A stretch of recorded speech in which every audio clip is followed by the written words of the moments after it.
Viewers, welcome to my channel Avani's world. శ్రీ పరాభవ నామ సంవత్సరం ఉత్తరాయణం గ్రీష్మ ఋతువు అధిక జ్యేష్ఠమాసం సోమవారం రోహిణీ నక్షత్రం. ఈరోజు ఓం వాసుదేవాయ నమః అనే నామాన్ని జపించడం వలన అధిక పుణ్యఫలము ప్రాప్తిస్తుంది. అలాగే భగవంతుని యొక్క శక్తి మనపై అపారంగా ఉంటుంది. ఎవరికైనా సంకల్పం సిద్ధించాలి అనుకునేవారు, అలాగే ఏదైనా పనులు ఆగిపోయి ఉంటే అవి మళ్ళీ మొదలవ్వాలి అనుకున్న వాళ్ళు ఈ నామాన్ని జపించండి.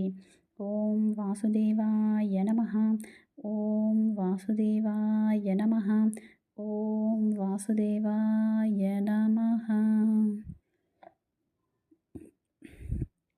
ఇక ఈరోజు మంచి మాట.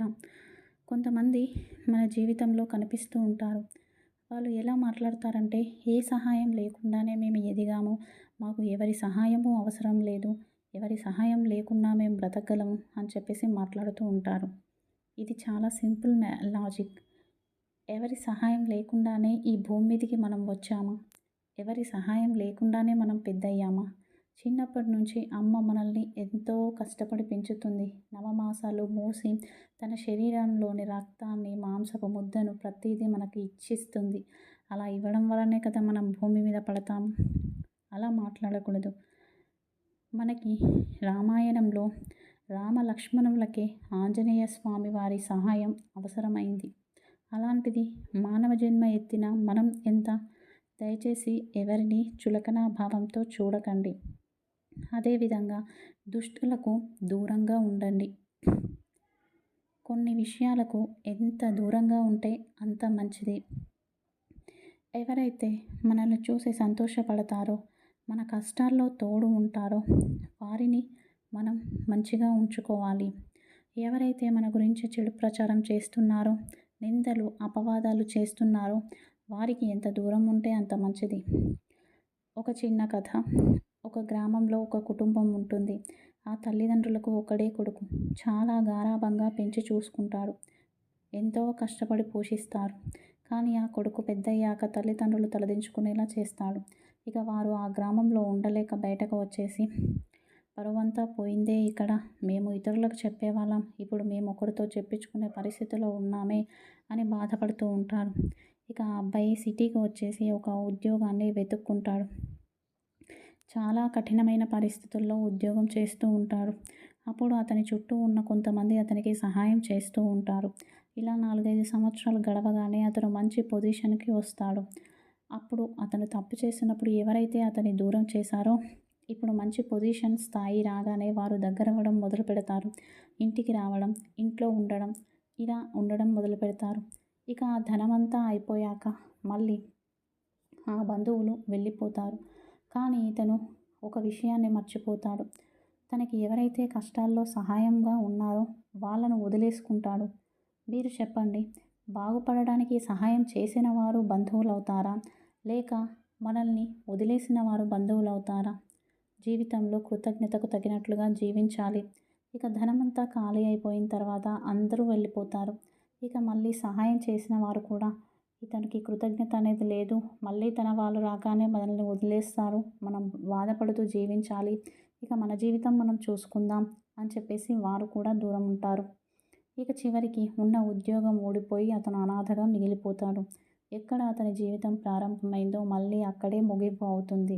చూస్తున్నారు కదండి, మనకి ఎవరు మంచివారో, మనకి ఎవరు సహాయం చేస్తారో వారితోనే మనం స్నేహం చేయాలి. ఎవరైతే మనల్ని వదిలేస్తారో, అన్నీ ఉన్నప్పుడు మళ్ళీ మన దగ్గరికి వస్తారో వారిని ఎట్టి పరిస్థితుల్లోనూ దగ్గరికి చేర్చుకోకూడదు.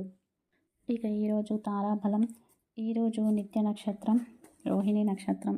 అశ్విని మఖ మూల నక్షత్రం వారికి క్షేమతార, భరణి పుబ్బ పూర్వాషాఢ వారికి విపత్తార, కృతిక ఉత్తర ఉత్తరాషాఢ వారికి సంపద తార, రోహిణి హస్త శ్రవణ నక్షత్రం వారికి జన్మతార, మృగశిర చిత్త ధనిష్ట నక్షత్రం వారికి పరమమిత్రతార, ఆరుద్ర స్వాతి శతభిష నక్షత్రం వారికి మిత్రతార, పునర్వసు విశాఖ పూర్వభాద్ర నక్షత్రం వారికి నైదనతార, పుష్య అనురాధ ఉత్తరాభాద్ర నక్షత్రం వారికి సాధకతార, ఆశ్లేష జ్యేష్ఠ రేవతి నక్షత్రం వారికి ప్రత్యక్తార. ఈరోజు వాస్తు పరిష్కారంలో భాగంగా మనం ఎప్పుడైతే సొంత ఇల్లు కొనుక్కుందాం అనుకుంటామో అప్పుడు పడమట దిశగా దక్షిణ దిశగా ఉన్న ఇంటిని కొనకండి. అలా కొనుక్కున్నట్లయితే అపమృత్యు దోషాలు, అనారోగ్య సమస్యలు, అవమానాలు, నిందలు, అలాగే ఆ ఇంట్లో అభివృద్ధి అనేది లేకపోవడం అనేది జరుగుతూ ఉంటుంది. ఒకవేళ మీకు ఆల్రెడీ తాతల తండ్రుల ఆస్తి ఉంది, అది పడమట దక్షిణ దిశ వైపు ఉంది అన్నప్పుడు దాంట్లో ఉండొచ్చు. అంటే పిత్రార్జిత ఆస్తిలో ఉండొచ్చు. కానీ మీరే మీ సొంతంగా కొనాలనుకున్నప్పుడు ఈ దిశలో ఉన్న ఇంటిని కొనకండి. ఇక రేపు ఉదయం ఆచరించవలసిన పూజ. రేపు మంగళవారం ఎవరైతే అమ్మవారి దేవాలయంలో నువ్వుల నూనె దీపాలు వెలిగించి దేవీ కవచం కానీ, దేవీ ఖడ్గమాల కానీ, లలిత సహస్రనామాన్ని కానీ పారాయణ చేస్తారో వారికి అపార పుణ్యం ప్రాప్తిస్తుంది. ఒకవేళ దేవాలయానికి వెళ్ళలేని వారు ఇంట్లోనే దీపారాధన చేసి దుర్గా స్తోత్రాలను పారాయణ చేయండి.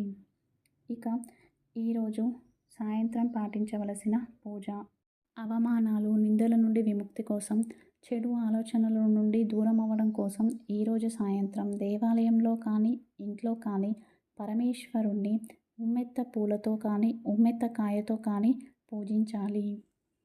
ఇక ఈరోజు మన సంప్రదాయంలో భాగంగా స్త్రీలు తలస్నానం చేయాలనుకున్నప్పుడు ఉదయాన్నే తలస్నానం చేసి దీపారాధన గావించాలి. మరల సాయంత్రం చేయాల్సిన అవసరం లేదు.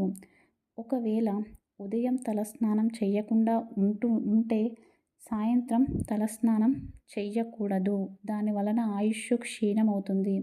ఒకవేళ రోజంతా మీరు స్నానమే చేయలేదు, అప్పుడు సాయంత్రం తలస్నానం చేయవచ్చు. కానీ ఇక్కడ గుర్తుంచుకోవలసిన విషయం ఏమిటి అంటే, రోజంతా స్నానం చేయనప్పుడు భర్త ఏదైనా బయట పనికి వెళ్ళి మళ్ళీ ఇంటికి వచ్చే వరకు కూడా మీరు స్నానం చేయకుండా ఎదురు పడడం వలన విరుద్ధాత్మకమైన ఫలితాలు ఏర్పడతాయి. అదేవిధంగా సూర్యాస్తమయం అయ్యాక మన ఇంటి నుండి నూనె, ఉప్పును వేరే ఇంటికి ఇవ్వద్దు. దీని వలన ఐశ్వర్యం తగ్గుతుంది. ఎక్కడైతే ఇంట్లో టాయిలెట్స్ కానీ, వాష్రూమ్స్ కానీ, ఇల్లు కానీ నీట్గా క్లీన్గా ఉండదో అక్కడ లక్ష్మీదేవి ఉండదు. ఇది గుర్తుంచుకోండి. ఇది ఈరోజు వీడియో. Thank you.